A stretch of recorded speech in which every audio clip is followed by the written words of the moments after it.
Howdy folks, I'm Brian. I'm Amber. And here's some Reddit. And folks, we have a live stream coming up on Friday. We hope to see you then. So let's get started. Alright folks, and our first letter is titled, Am I a Jerk for Going to See My Son in the Emergency Room?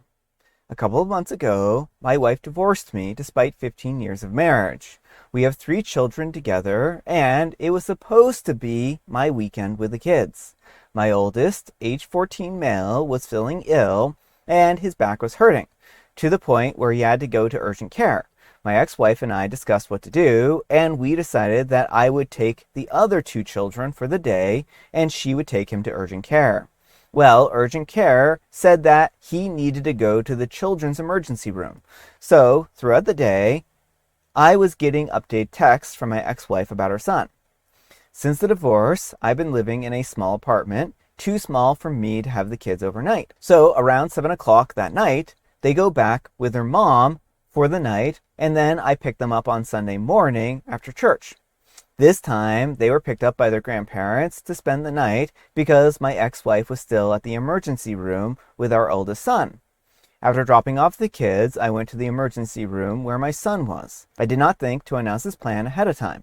In all honesty, I didn't really plan it ahead of time. I do have ADHD. When I got there, my son was in an MRI, so I had to wait for him in the lobby. My ex-wife was not happy to see me and asked what I was doing there and asked what I was hoping to accomplish, etc. I said that I was trying to be a dad and I was trying to be there for my son. She did agree to text me when he got back to the room, and she did, along with a text telling me not to stay long. After I visited with my son for a bit, I left. That evening, I received a long text from my ex-wife talking about how I made her uncomfortable and that I wasn't trusting her to handle and that I shouldn't have shown up without discussing it with her first. I have not responded to that text, and I don't really think I did anything wrong in simply trying to show up for my son. But I'm also autistic and not always the most aware of cues. Am I the jerk? All right, folks, what do you think? I think I need a little more info about why the divorce happened and whether there was any kind of abuse involved. Because certainly I think in general, parents should be able to show up for their kids when they are having a medical emergency. But the one thing I want a little bit more clarification on is the whole wife saying that she was being made to feel uncomfortable.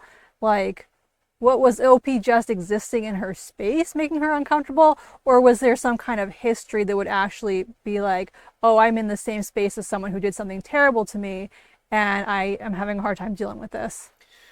Yeah, this is a challenging situation just for that reason. We never know the both sides of the story on any of these, and sometimes it can be hard to know exactly what the other side has because of course, a post like this, you're always going to paint yourself in the best possible light. Just from the way that this is written, I would assume that no, OP isn't in the wrong, right?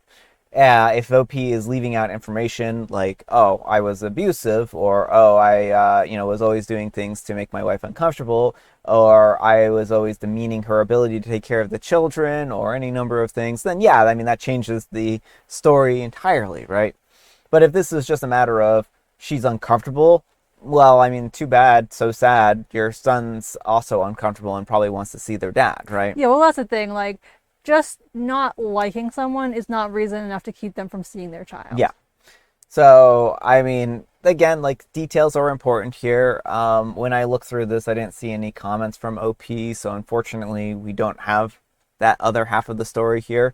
But as written, I don't think that OP's in the wrong here, and I'm certainly hoping that it's not something, worse, that they are leaving out details that would severely change people's judgment here. Mm-hmm. But let me know what you folks think. So anyhow, take care and good luck. All right, folks, and our next letter is titled, Am I a Jerk for Not Forcing My Kid to Hug Relatives at Family Gatherings? My daughter is 7, and she has always been shy. She doesn't like being touched by people that she's not super close to. At family gatherings, my aunt always insists on hugs. She'll open her arms and say, "Come give me a hug." My daughter usually hides behind me and says no. Well, last weekend was my aunt's birthday party. She tried the same thing, and my daughter said, "No, thank you." My aunt looked hurt. My mom pulled me aside and said, "You need to teach her to be polite. It's just a hug." I said, "I'm teaching her that her body is her own. She doesn't have to hug anyone that she doesn't want to." My mom said that I was being too soft and that she's going to grow up rude. Now the family is talking about how I'm raising my kid wrong. I don't think that I'm wrong for letting her say no to physical contact.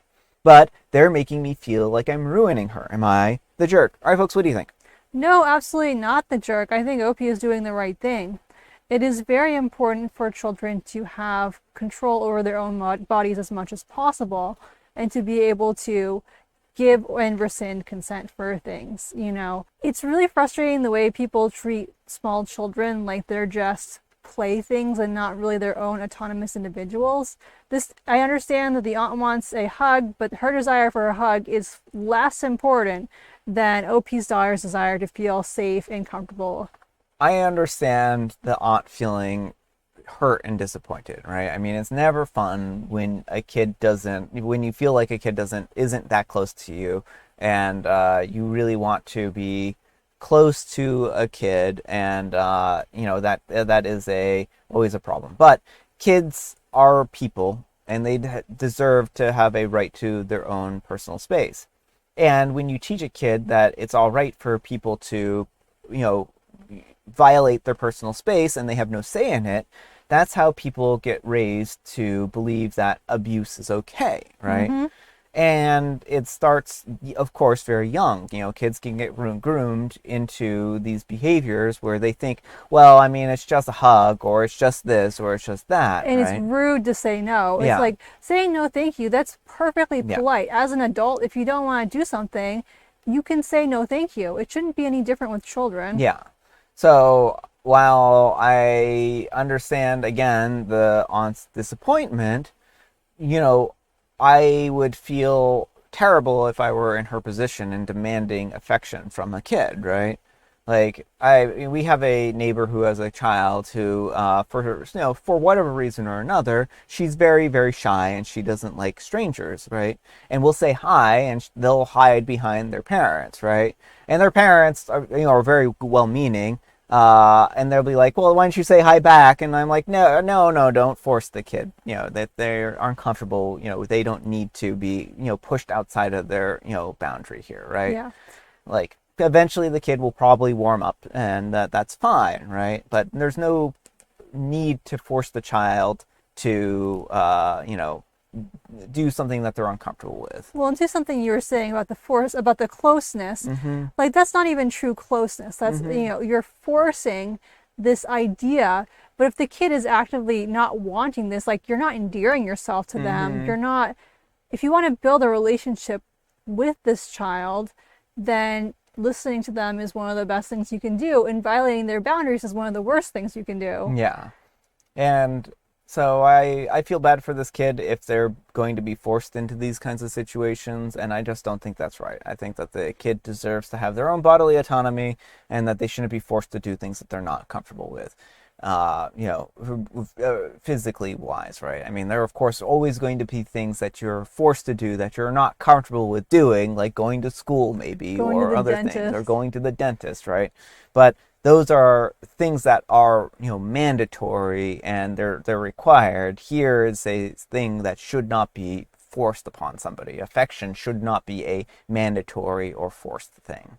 But let me know what you folks think. So anyhow, take care and good luck. All right, folks, and our next letter is titled, Am I a Jerk? I stopped picking up my mom because she told me that she has bedbugs. So my mom is a 52-year-old and she lost her license about 8 years ago, along with her car, and I've been her only way of getting around ever since.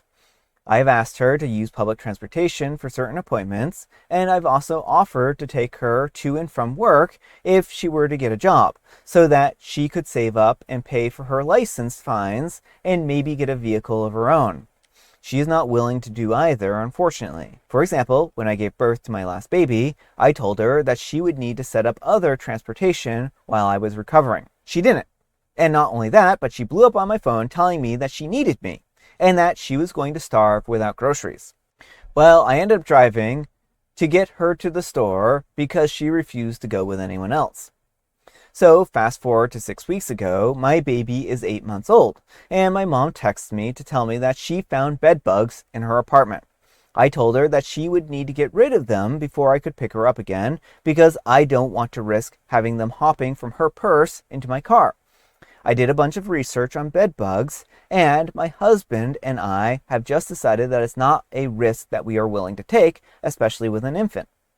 When it came time for her to pay her rent, she told me that she was going to be homeless because of me, and that I was just using it as an excuse to never come and pick her up again, etc. I offered to come and pick up her debit card and to get the rent money ordered for her and also pick up any groceries that she needed, but she refused to let me do that. On the 3rd, she finally rode to the store with a neighbor to get her money order. Since then, she has been berating me about how she has had to rely on strangers to get to places, and how this upcoming month, when her rent is due again, that she will be kicked out and it will be all my fault. Meanwhile, she has not started any kind of process to assess the bedbug situation. In fact, she is telling me now that we never had that conversation and that she doesn't have any bedbugs. That I'm just a bad daughter who doesn't want to help her mom anymore. Yesterday, she finally asked me to come and get her debit card so that I can take it and get some groceries, but at this point, I really don't want to go. She has been telling me that she never said that she had bed bugs and that I'm making up the entire conversation. She told me yesterday, when she asked me to come and get the card, that my sister and I had planned this situation so that we would never have to give her a ride again. My husband says that I needed to leave her be and to let her figure out her own problems. Am I the jerk if I don't want to help my mom anymore? All right, folks, what do you think? No, absolutely not the jerk. I do not like how your mom is pinning her life choices on you.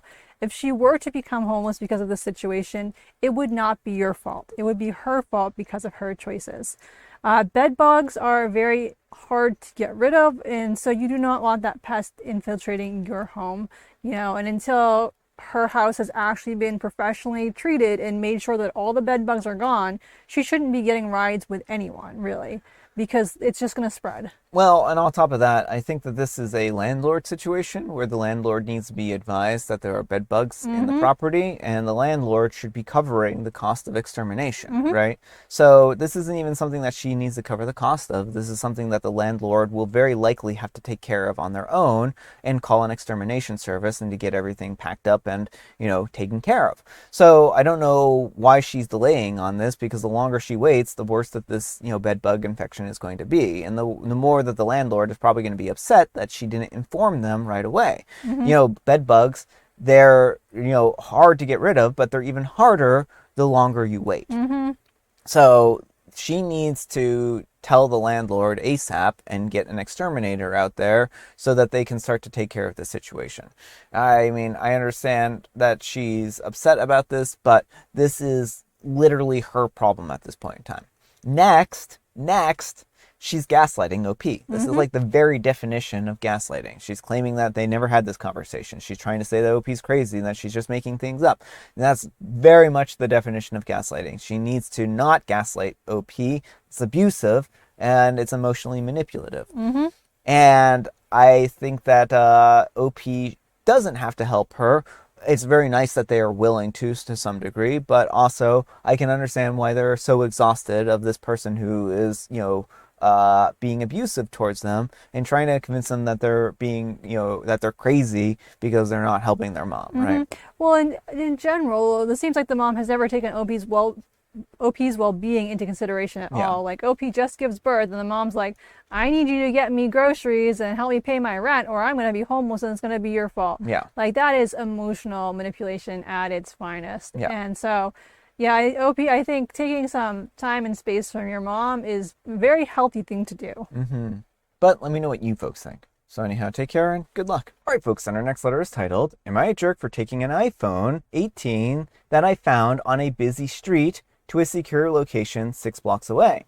Edit, not an iPhone 18 apparently, but a brand new one with all the extra lenses, 17 Pro, walking on a busy downtown street full of shoppers, bar hoppers, transients, and such. I found an iPhone laying on a low fence outside of a closed business, but in full view of the sidewalk. I picked it up and I looked around for the owner, looking to see if they had any contact information, but nothing.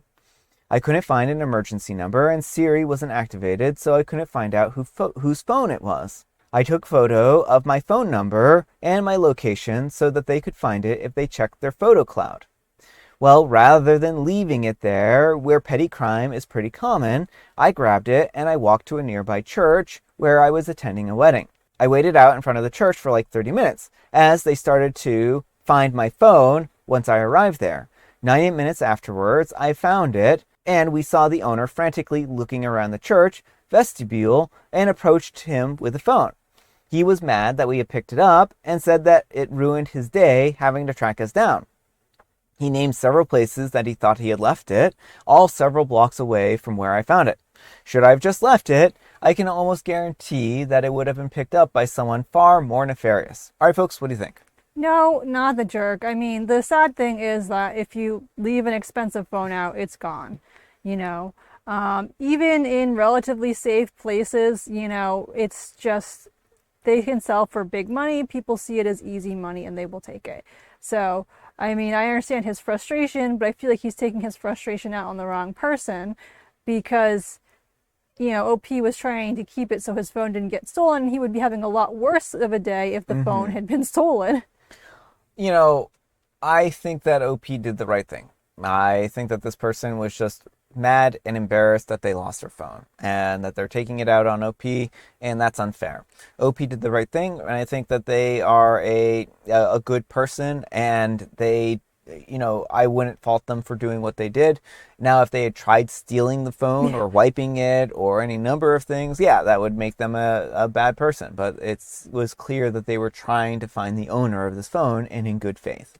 So I don't blame OP. I blame the owner for being a jerk in this situation. But let me know what you folks think. So anyhow, take care and good luck. All right, folks, it is tea time. Grab your beverages of choice. I've got some tea right here, and Amber, she has a joke. What do you call an elephant that doesn't matter? I would call it a white elephant. An irrelevant. Oh, an irrelevant. I don't know about that one. And I have a special guest tea, some throat coat tea once more. And folks, today is a very special day. It's Hugs Day. So go find somebody who wants to have a hug and hug them. But don't hug people without their consent. All right, folks, that's all the time we have for today. Thank you so much for watching. Happy Terrific Tuesday, spelled T-W-O. Amber, we need some kind of moral advice and or guidance, and please have it on consent. Consent is important.